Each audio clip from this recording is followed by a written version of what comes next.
Incentive വർധന സമയബന്ധിതമായി പരിഗണിക്കുമെന്ന് രാജ്യസഭയിൽ ആവർത്തിച്ച് കേന്ദ്ര ആരോഗ്യമന്ത്രി ജെ.പി. നദ്ദ.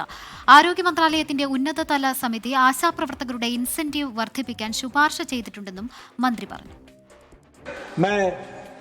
हम सब लोग जानते हैं कि प्रधानमंत्री मोदी जी के नेतृत्व में आशा वर्कर्स के काम के स्कोप को भी बहुत बढ़ाया गया और इंसेंटिव्स को भी बहुत बढ़ाया गया है और इसके साथ साथ हेल्थ के रिजल्ट्स आने में आशा वर्कर्स का बहुत बड़ा योगदान है। मैं इतना ही कहना चाहूँगा क्योंकि मिशन स्टीयरिंग ग्रुप ने इसमें आशा वर्कर्स के फाइनेंशियल सिचुएशंस को ध्यान में रखते हुए हर एक इंसेंटिव्स में उनको इंसेंटिवाइज किया है और यह बहुत ही फॉर्मिडेबल इंसेंटिवाइज किया गया है जिससे उनको लाभ मिलने वाला है और उनके तमाम दिक्कतों को देखने का पूरा प्रयास किया जा रहा है. വിവരങ്ങളുമായി ഡൽഹിയിൽ നിന്ന് ബൽറാം നെടുങ്ങാടി ചേരുന്നുണ്ട്. Balram, good evening. ഇപ്പോൾ നമ്മൾ ഈ ജെ.പി. നദ്ദ പറഞ്ഞ കാര്യം മുമ്പും അദ്ദേഹം പറഞ്ഞിട്ടുണ്ട്, ഇപ്പോൾ അത് വീണ്ടും ആവർത്തിക്കുന്നു. ഈ പ്രസ്താവന, ജെ.പി. നദ്ദയുടെ പ്രസ്താവന ഇപ്പോൾ ആശാവർക്കർമാരുടെ ശ്രദ്ധയിൽ നമ്മൾ പെടുത്തി.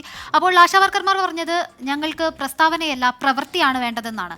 അപ്പോൾ ഈ പ്രസ്താവന ഇനി എപ്പോഴാണ് പ്രവൃത്തിയാകുക? ബാക്കി കാര്യങ്ങൾ എന്തൊക്കെയാണ് ജെ.പി. നദ്ദ പറഞ്ഞത്? ആശാവർക്കർമാർക്ക് പ്രതീക്ഷാവഹമായ എന്തെങ്കിലും കാര്യങ്ങൾ കൂടുതൽ കൂട്ടിച്ചേർത്തിട്ടുണ്ടോ ബൽറാം?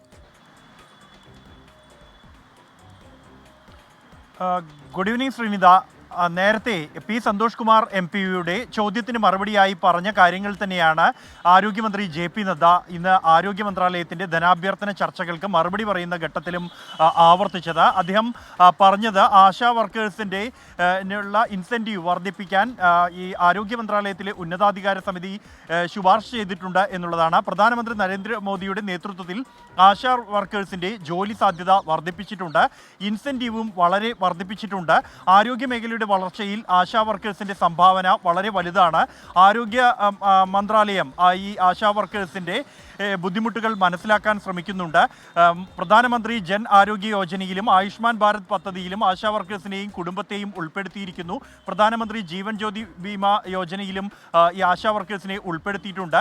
കാലോചിതമായി വർദ്ധിപ്പിക്കേണ്ടതുണ്ട് ആശാ വർക്കേഴ്സിന്റെ ഇൻസെൻറ്റീവുകൾ അടക്കമുള്ളവ, എങ്കിൽ അത് ചെയ്യും എന്നുമാണ് ആരോഗ്യമന്ത്രി വ്യക്തമാക്കിയത്. ഇന്ന് ഈ ചർച്ചയിൽ പങ്കെടുത്ത് സംസാരിക്കുന്ന ഘട്ടത്തിൽ കേരളത്തിൽ നിന്നുള്ള CPIM അംഗം ഡോക്ടർ വി ശിവദാസൻ അതിരൂക്ഷമായ വിമർശനങ്ങൾ ഈ വിഷയത്തിൽ ആശാ വർക്കേഴ്സിന്റെ തുടർന്നു വരുന്ന സമരം ഉൾപ്പെടെ കാണിച്ച് ഉന്നയിച്ചിരുന്നു.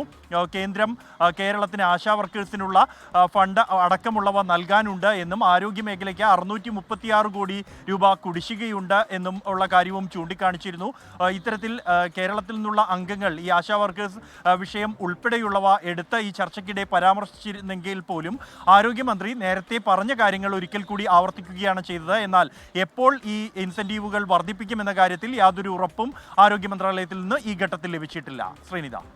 ശരി, ആശാ വർക്കേഴ്സിന്റെ ഇൻസെന്റീവ് വർദ്ധിപ്പിക്കുന്നതുമായി ബന്ധപ്പെട്ട് ജെ.പി. നദ്ദ നടത്തിയ പ്രസ്താവനയാണ്. നമുക്ക് ആവശ്യമെങ്കിൽ സമയമെടുത്ത് ആ കാര്യം പരിഗണിക്കാമെന്നാണ് ജെ.പി. നദ്ദ പറഞ്ഞത്.